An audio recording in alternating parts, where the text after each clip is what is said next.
Hi ಕನ್ನಡಿಗರು ಹೇಗಿದ್ದೀರಾ? ನಾನು ಚೆನ್ನಾಗಿದ್ದೀನಿ. ಟಿ ಸ್ವಾಮಿ ಯೂಟ್ಯೂಬ್ ಚಾನಲ್ ಸಬ್ಸ್ಕ್ರೈಬ್ ಮಾಡ್ಕೊಳ್ರಿ, ನಮ್ಮನ್ನು ಸ್ವಲ್ಪ ಬೆಳೆಸಿ ಅಂತ ಕನ್ನಡಿಗರು ಕೇಳ್ಕೊಳ್ತಾ ಇವತ್ತಿನ ವಿಷಯ ಪ್ರಾರಂಭ ಮಾಡ್ತಾ ಇದ್ದೀನಿ. ಏನಪ್ಪ ಅಂತಂದರೆ, ಬೈಕ್ ಟ್ಯಾಕ್ಸಿ ರೇಡ್ ಸೀಜ್, ಇದೇ ವಿಷಯದ ಬಗ್ಗೆ ಮಾತಾಡ್ತಾ ಇದ್ದೀನಿ. ಇವತ್ತು RTO ಡಿಪಾರ್ಟ್ಮೆಂಟು ಏನು ಬೈಕ್ಗಳು ಟೂ ವೀಲರ್ ಟ್ಯಾಕ್ಸಿನ ಸೀಜ್ ಮಾಡೋದನ್ನು ನಿಮಗೆ ಎಲ್ಲರಿಗೂ ಗೊತ್ತಿದೆ. ಆ ವಿಷಯದ ಬಗ್ಗೆ ಮಾತಾಡ್ತಾ ಇದ್ದೀನಿ. ಫಸ್ಟು ನಾನು ಟಿ ಸ್ವಾಮಿ ಯೂಟ್ಯೂಬ್ ಚಾನಲ್ ಗೌರ್ಮೆಂಟು ಮತ್ತು ಅಧಿಕಾರಿಗಳು ಮತ್ತು ಸರ್ಕಾರ ಕಾನೂನು ಸರ್ಕ್ಯುಲರ್ಗಳು ತೆಗೆದುಕೊಳ್ಳುವ ನಿರ್ಧಾರಕ್ಕೆ ನಾನು ಯಾವತ್ತಿಗೂ ವಿರುದ್ಧ ಹೋಗೋದಿಲ್ಲ. ಅವ್ರು ಮಾಡ್ತಕ್ಕಂಥ ಒಂದು ಕೆಲಸಗಳಿಗೆ ನಾನು ಸರ್ಕಾರ ತೆಗೆದುಕೊಳ್ಳುವಂಥ ನಿರ್ಧಾರಕ್ಕೆ ವಿರುದ್ಧವಾಗಿ ಹೋಗೋದಿಲ್ಲ ನಮ್ಮ ಟಿ ಸ್ವಾಮಿ ಯೂಟ್ಯೂಬ್ ಚಾನಲ್. ಆದರೆ ನಾನು RTO ಆಫೀಸ್ ಹೋಲ್ಡರ್ಗಳಿಗೆ ಒಂದು ಕ್ವಶನ್ ಕೇಳ್ತೀನಿ. ಸರ್ಕಾರಕ್ಕೆ ಯಾರ್ದೋ ಒತ್ತಡಕ್ಕೆ ಮಾಡಿದ್ಬಿಟ್ಟು ಇವತ್ತು ಟೂ ವೀಲರ್ ರ್ಯಾಪಿಡ್ ಟ್ಯಾಕ್ಸಿನ ಬಂದ್ ಮಾಡ್ತಾ ಇದ್ದೀರಾ. ಹೊರತಾಗಿ ಇದು ಸ್ವಂತ ಸರ್ಕಾರದ ನಿರ್ಧಾರ ಅಲ್ಲ, RTO ಆಫೀಸ್ ನಿರ್ಧಾರ ಅಲ್ಲ. ಒತ್ತಡ, ರಾಜಕಾರಣಿಗಳ ಕೈವಾಡ, ಕುತಂತ್ರ.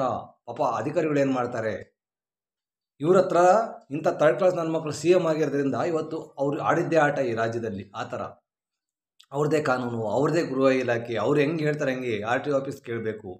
ಪ್ರತಿಯೊಂದು ಅವ್ರದ್ದೇ ರೂಲ್ಸ್ ತಿದ್ದುಪಡಿ ಮಾಡ್ತಾ ಇರ್ತಾರೆ.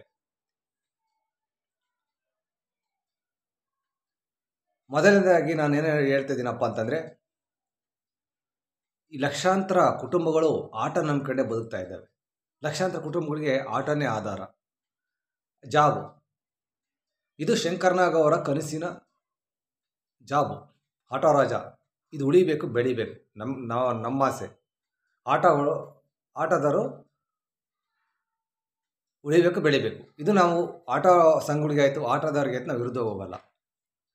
ಆಟೋದವ್ರಿಗೆ ಒಳ್ಳೇದಾಗುತ್ತೆ ಅನ್ನೋದಾದರೆ ಟೂ ವೀಲರ್ ಟ್ಯಾಕ್ಸಿನ ಬಂದ್ ಮಾಡಿ, ಆಟೋದವ್ರ ಒಳಿತಿಗಾಗಿ ಬಂದ್ ಮಾಡಿ ನಾವು ಸಪೋರ್ಟ್ ಮಾಡ್ತೀವಿ. ನಮಗೇನೋ ಬೇಜಾರಿಲ್ಲ.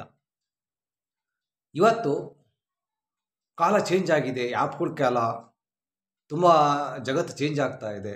ಆನ್ಲೈನಲ್ಲಿ ಎಲ್ಲ ಬಿಸ್ನೆಸ್ಗಳು, ವ್ಯವಹಾರಗಳು, ಟೋಟಲಿ ಎಲ್ಲ ಜೀವನ ಆನ್ಲೈನಲ್ಲಿ ನಡೀತಾ ಇದೆ. ಬುಕ್ಕಿಂಗ್ ಮಾಡುವ ಒಂದು ಸಿಸ್ಟಮ್ ಬಂದಿದೆ, ಬುಕ್ ಮಾಡ್ತಾರೆ ಮನೆ ಕೂತ್ಕೊಂತು. ಇವಾಗ ಟ್ಯಾಕ್ಸಿಗೆ 150 ರೂಪಾಯಿ ಆದರೆ, ಆಟೋ ಟ್ಯಾಕ್ಸಿಗೆ 150 ರೂಪಾಯಿ ಆದರೆ, ಬೈಕ್ ಟ್ಯಾಕ್ಸಿಗೆ 120 ರೂಪಾಯಿ ಆಗುತ್ತೆ. 30 ರೂಪಾಯಿ ಉಳಿಯುತ್ತೆ ಅಂತ ಇವ್ರೇನು ಮಾಡ್ತಾರೆ, ಬೈಕ್ ಟ್ಯಾಕ್ಸಿ ಆಯ್ಕೆ ಮಾಡ್ಕೊತಾರೆ.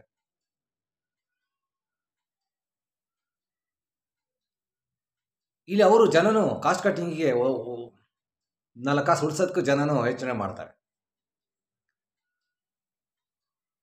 ಮತ್ತು ಇವತ್ತು ಬೈಕು ಸೀಜ್ ಮಾಡ್ತಾ ಇದ್ದೀರಲ್ಲ RTO ಆಫೀಸರ್ಗಳು, ಅಧಿಕಾರಿಗಳು, ನಾನೊಂದು ಕ್ವಶನ್ ಕೇಳ್ತಾ ಇದ್ದೀನಿ. ನೀವು ಸೀಜ್ ಯಾಕೆ ಮಾಡ್ತೀರಾ? ಬಡವ್ರ ಮಕ್ಕಳು ಬೈಕ್ಗಳನ್ನ, ಅದೇ ಬೈಕ್ ನಂಬ್ಕೊಂಡು ಜೀವನ ಸಾಗಿಸ್ತಕ್ಕಂಥ ಮಕ್ಕಳನ್ನ ಅವನು ಯಾವುದೋ ಜಾಬಿಗೋಸ್ಕರ ಇಟ್ಕೊಂಡಿರ್ತಾನೆ.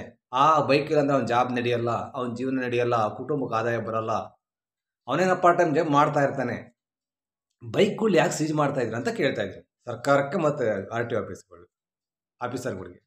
ನನ್ನ ಹತ್ರ ರ್ಯಾಪಿಡ್ ಇದೆಯಪ್ಪ, ನಾನು ಆನ್ ಮಾಡ್ಕೊತೀನಿ, ಕಾಲ್ಸ್ ಬರುತ್ತೆ, ಕಾಲ್ಸ್ ಬಂದಿಟ್ಟು ನಾನು ಜಾಬ್ ಶುರು ಮಾಡ್ತೀನಿ. ಕಾಲ್ಸ್ ಬಂದಿಲ್ಲ ಅಂದರೆ ನಾನು ಯಾಕೆ ರಿಸೀವ್ ಮಾಡ್ಕೊತೀನಿ? ಅಧಿಕಾರಿಗಳೇ ಕೇಳಿಸ್ಕೊಳ್ರಿ, RTO ಅಧಿಕಾರಿಗಳೇ ಕೇಳಿಸ್ಕೊಳ್ರಿ. ಕಾಲ್ಸ್ ಬಂದ ಮೇಲೆ ನಾನು ರಿಸೀವ್ ಮಾಡ್ಕೊತೀನಿ. ನಾನು ಬಡವ, ನಾನು ಬೈಕ್ನೇ ನಂಬ್ಕೊಂಡು ಬದುಕ್ತಾ ಇದ್ದೀನಿ, ನಾನು ಹೊಟ್ಟೆಪಾಡಿಗೋಸ್ಕರ ಬದುಕ್ತಾ ಇದ್ದೀನಿ. ನೀವು ನನ್ನ ಕಿತ್ಕೊಳ್ಳಿ, ನನ್ನ ಜಾಬ್ ಕಿತ್ಕೊಳ್ಳಿ, ಬೇಡ ಅನ್ನಲ್ಲ.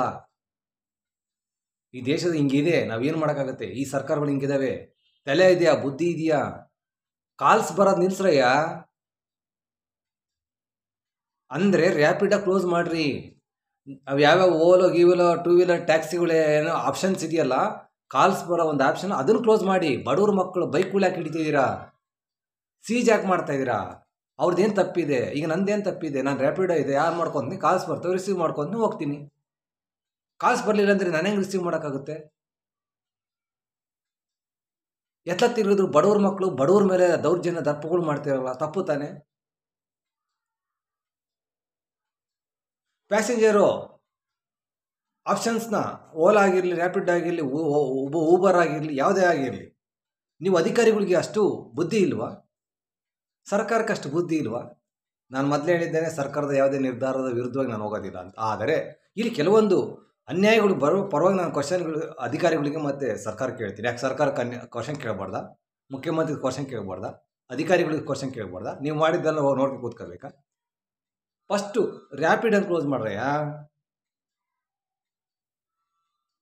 ಅಮಾಯಕ ಹುಡುಗರನ್ನ, ಬಡವರು ಹುಡುಗರನ್ನ, ದುಡ್ಕೊಂಡು ತಿನ್ನೋರನ್ನ ಯಾಕೆ ಸೀಜ್ ಮಾಡ್ತೀರಾ? ಅವ್ರ ಬದುಕನ್ನು ಸೀಜ್ ಮಾಡ್ತೀರಾ? ನೀವು ಮಾಡ್ತಿರೋದು ಬೈಕ್ ಸೀಜ್ ಮಾಡ್ತಾ ಇಲ್ಲ, ಅವ್ರ ಬದುಕುಗಳನ್ನ ಸೀಜ್ ಮಾಡ್ತಾ ಇದ್ದೀರಾ. ಈಗಲೂ ರ್ಯಾಪಿಡ್ ಆನ್ ಮಾಡಿದ್ರೆ ಕಾಲ್ಸ್ ಬರ್ತವೆ. ಇವ್ರು ಹೋಗ್ಬಿಟ್ಟು ರ್ಯಾಪಿಡ್ ಮೇಲೆ ಆಕ್ಷನ್ ತೆಗೆದುಕೋಬೇಕು ತಾನೆ. RTO ಅಧಿಕಾರಿಗಳು, ಗೌರ್ಮೆಂಟ್ ಹೋಗ್ಬಿಟ್ಟು ರ್ಯಾಪಿಡ್ ಮೇಲೆ ಆಕ್ಷನ್ ತೆಗೆದುಕೋಬೇಕು. ಬಡವ್ರ ಮಕ್ಕಳ ಮೇಲೆ ಅಲ್ಲ, ಬಡವ್ರ ಮಕ್ಕಳ ಬದುಕಿನ ಮೇಲೆ ಅಲ್ಲ. ನಾನು ಹೇಳೋದು ಅರ್ಥ ಮಾಡ್ಕೊಂಡ್ರೆ ನಾನು ಹೇಳೋದು ಕರೆಕ್ಟಾಗಿ ಅರ್ಥ ಮಾಡ್ಕೊಂಡು ನಿಮ್ಗೆ ಅರ್ಥ ಆಗಿಬಿಡುತ್ತೆ.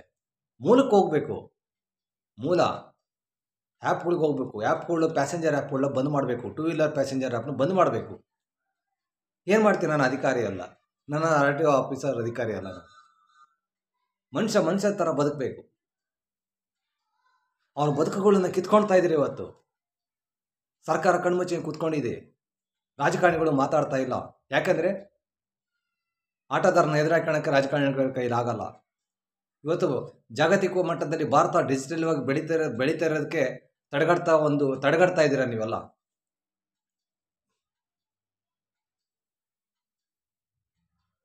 ಆಟೋದವರು ರ್ಯಾಪಿಡೋ, ಊಬೋ, ಓಲಾನ ಅವರು ಆ್ಯಪ್ನ ಡೌನ್ಲೋಡ್ ಮಾಡ್ಕೊಳಲ್ಲ. ಯಾಕೆ ಹೇಳಿ?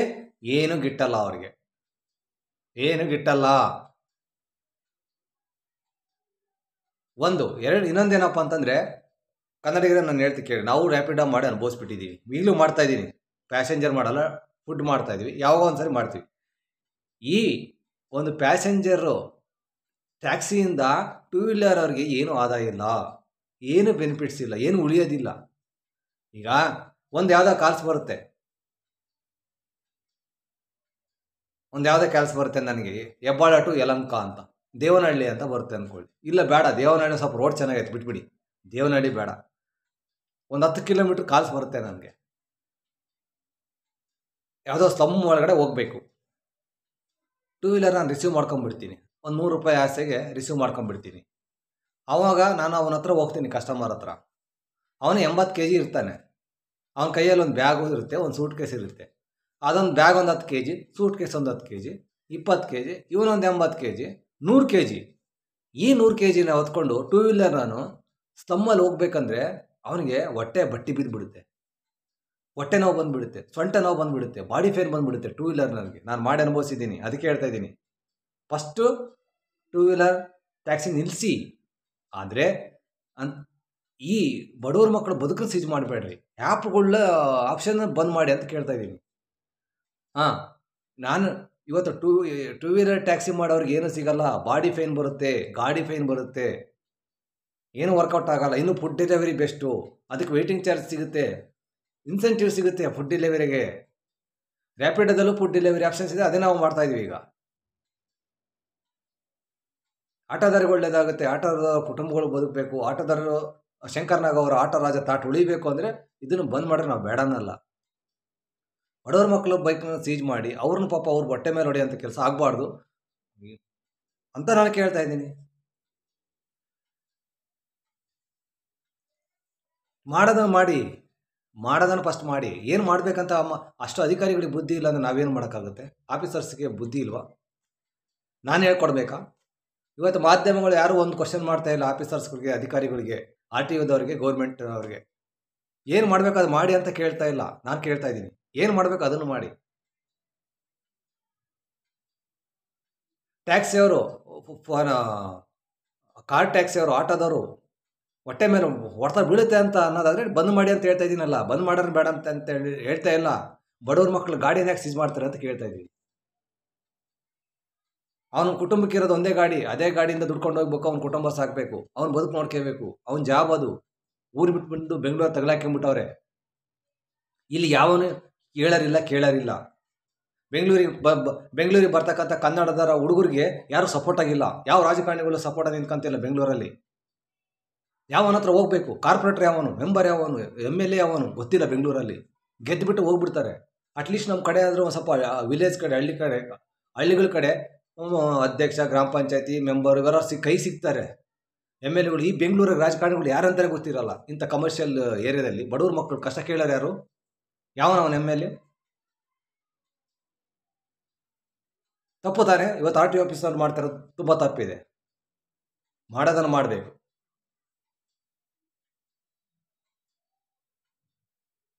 ನೀನು ಕಾನೂನನ್ನು ಜಾರಿ ತರ್ತೀಯ, ಯಾವ ಥರ ತರಬೇಕು ಆ ಥರ ತರಬೇಕು.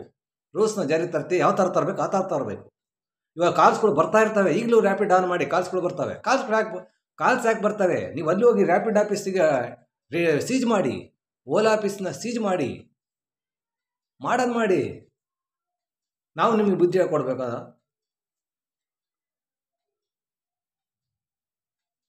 ಮಾಡಿ. ಇವಾಗ ಹೆಂಗೋ ಚೆನ್ನಾಗಿ ಬಡವ್ರ ಮಕ್ಕಳು ಒಂದು ಬೈಕ್ ಇಟ್ಕೊಂಡು ಬದುಕ್ತಾ ಇದ್ದಾರೆ. ಆ ಬೈಕಿಂದಲೇ ಅವನ ಜೀವನ.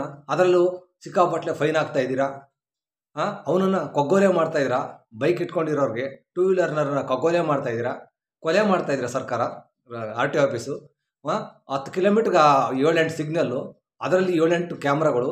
ಇವನು ಎರಡು ಸಿಗ್ನಲ್ ಸಣ್ಣ ಪುಟ್ಟ ತಪ್ಪು ಮಾಡಿದ್ರು 2,000 ಫೈನು. ಅವನಿಗೆ ದಿನಕ್ಕೆ 800 ರೂಪಾಯಿ 700 ರೂಪಾಯಿ ಸಂಬಳ. ಇವನು ಒಂದು ಕೇಸಿಗೆ 1,000 ರೂಪಾಯಿ ಫೈನ್ ಬೀಳುತ್ತೆ. ಅವನು ಬದುಕಬೇಕಾ ಸಾಯ್ಬೇಕಾ ಹೇಳ್ಬಿಡ್ರಿ. ಆರ್ ಟಿ ಒ ಅಧಿಕಾರಿಗಳು, ಆಫೀಸರ್ಗಳು, ಸರ್ಕಾರ ಹೇಳಿಬಿಡ್ರಿ. ಟೂ ವೀಲರ್ ಬದುಕಬೇಕಾ ವಿಷ ಕೊಟ್ಟು ಸಾಯ್ಬೇಕಾ ಹೇಳ್ಬಿಡ್ರಿ.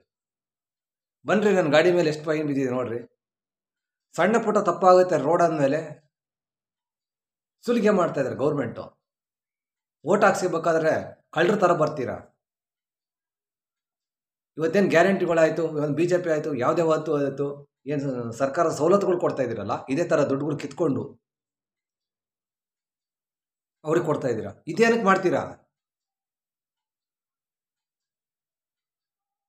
ಜನ ದುಡ್ಕೊಂಡು ತಿನ್ನಕ್ಕೂ ಬಿಡತ್ತೆ ಇಲ್ಲ ಸರ್ಕಾರ.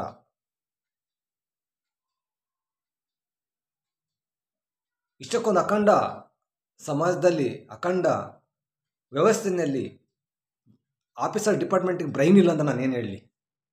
ಬ್ರೈನ್ ಇದೆ, ಸರಿಯಾಗಿ ವರ್ಕ್ ಆಗ್ತಾ ಇಲ್ಲ. ಸರಿಯಾಗಿ ವರ್ಕ್ ಆಗಬೇಕಂದ್ರೆ ನಮ್ಮ ಹತ್ರ ಮುಖ್ಯಮಂತ್ರಿ ಆಗಬೇಕು. ಅವಾಗ ವರ್ಕ್ ಆಗುತ್ತೆ ಬ್ರೈನಿಗೆ ಕರೆಂಟ್ ಕೊಟ್ಬಿಡ್ತೀವಿ ನಾವು. ಅವಾಗ ನಾನು ಮೊದಲೇ ಹೇಳಿದ್ದೇನೆ, ಇನ್ನೊಂದ್ಸರಿ ಹೇಳ್ತೇನೆ, ಯಾವುದೇ ಸರ್ಕಾರದ ಆರ್ ಟಿ ಒ ಆಫೀಸರದ ನಿರ್ಧಾರಗಳಿಗೆ ವಿರುದ್ಧ ಹೋಗಲ್ಲ. ಆದರೆ ತೆಗೆದುಕೊಳ್ಳುವ ಆಕ್ಷನ್ ಏನು ತೆಗೆದುಕೋಬೇಕು ಅದು ತೆಗೆದುಕೊಳ್ಳಿ ಅಂತ ಹೇಳ್ತಾ ಇದೀವಲ್ಲ.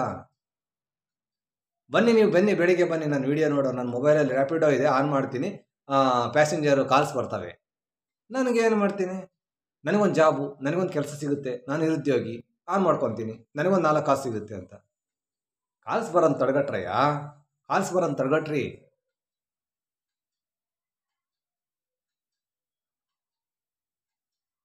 ಅಂತ ಹೇಳ್ತಾ ಇವತ್ತು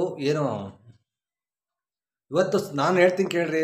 ಇದು ಸರ್ಕಾರದವರು, ರಾಜಕಾರಣಿಗಳು ಕೈವಾಡ. ಅಧಿಕಾರಿಗಳದ್ದೇನಿಲ್ಲ, ಮೇಗಳಿಂದ ಏನು ಆದೇಶ ಬರುತ್ತೋ ಅದು ಇವರ ಕೈವಾಡ. ಯಾಕಪ್ಪ ಅಂತಂದರೆ ಇವತ್ತು ಆಟೋದವರು ಮತ್ತು ಕಾರ್ ಡ್ರೈವರ್ಗಳು, ಕಾರ್ ಟ್ಯಾಕ್ಸಿಗಳು ಇವರೆಲ್ಲ ರಾಜಕಾರಣಿಗಳ ಮೇಲೆ ಒತ್ತಡ ಆಗ್ತಾ ಇದ್ದಾರೆ. ಬಂದ್ ಮಾಡಿ, ಟೂ ವೀಲರ್ ಟ್ಯಾಕ್ಸಿನ ಬಂದ್ ಮಾಡಿ, ನಮಗೆ ಪ್ರಾಬ್ಲಮ್ ಆಗುತ್ತೆ ಅಂತ. ಅದಕ್ಕೆ ಅವ್ರ ರಾಜಕಾರಣಿಗಳು ಇವತ್ತು ಓಟಿಗೋಸ್ಕರ ಅವರು ಈ ಥರ ಮಾಡ್ತಾ ಇದ್ದಾರೆ. ಮಾಡಿ ಬೇಡ ಅನ್ನಲ್ಲ.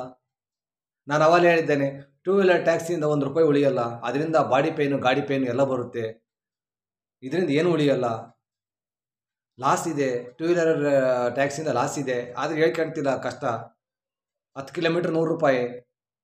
₹100ಗೆ 80 kg ನಾನು ಹಿಂದ್ಗಡೆ ಕೂತ್ಕೊಂಡ ಅಂದರೆ 20 kg ಬ್ಯಾಗ್ ಅಂದರೆ 100 kg ಅಂದರೆ 10 ಕಿಲೋಮೀಟ್ರ್ ಕರ್ಕೊಂಡೋಗಿ ಬಿಡೋ ವರ್ಷಕ್ಕೆ ಅವನಿಗೆ ಪೆಟ್ರೋಲ್ ಅಷ್ಟೇ ಖರ್ಚಾಗುತ್ತೆ. ನಮಗೆ ಬ್ಯಾಕ್ ಪೇನ್ ಬರುತ್ತೆ. ಇದರಿಂದ ನಮ್ಗೆ ಉಪಯೋಗ ಇಲ್ಲ. ಟೂ ವೀಲರ್ ಟ್ಯಾಕ್ಸಿಗೆ ಉಪಯೋಗ ಇಲ್ಲ ಇದರಿಂದ. ಇನ್ನು ಫುಡ್ ಡೆಲಿವರಿಯಿಂದ ಬೆನಿಫಿಟ್ಸ್ ಇದೆ. ಅದರಲ್ಲಿ ವೆಯ್ಟಿಂಗ್ ಚಾರ್ಜ್ ಇದೆ, ಇನ್ಸೆಂಟಿವ್ ಇದೆ, ಮತ್ತು ಕಮ್ಮಿ ಕಿಲೋಮೀಟ್ರಿಗೆ ಜಾಸ್ತಿ ಸಿಗುತ್ತೆ. ಫುಡ್ ಡೆಲಿವರಿನಲ್ಲಿ ಕಮ್ಮಿ ಕಿಲೋಮೀಟ್ರಿಗೆ ಜಾಸ್ತಿ ಸಿಗುತ್ತೆ. ಅದರಿಂದ ಒಳ್ಳೆ ಇನ್ಕಮ್ ಇದೆ ಫುಡ್ ಡೆಲಿವರಿಯಿಂದ. ಬಟ್ ಟೂ ವೀಲರ್ ಟ್ಯಾಕ್ಸಿಯಿಂದ ಏನೂ ಉಪಯೋಗ ಇಲ್ಲ. ಬಂದ್ ಮಾಡೋದು ಬೇಡ ಅಂತ ಇಲ್ಲ. ನಮ್ಮ ಆಟೋದಾರ ಚೆನ್ನಾಗಿರಲಿ. ಇದು ಶಂಕರ್ನಾಗ್ ಅವರ ಕನಸು, ಆಟೋ ಅನ್ನೋದು. ಆಟೋದಾರ ಚೆನ್ನಾಗಿರಲಿ, ಕುಟುಂಬಗಳು ಚೆನ್ನಾಗಿರಲಿ. ಬಂದ್ ಮಾಡೋದು ಬೇಡ ಅಂತ ಇಲ್ಲ.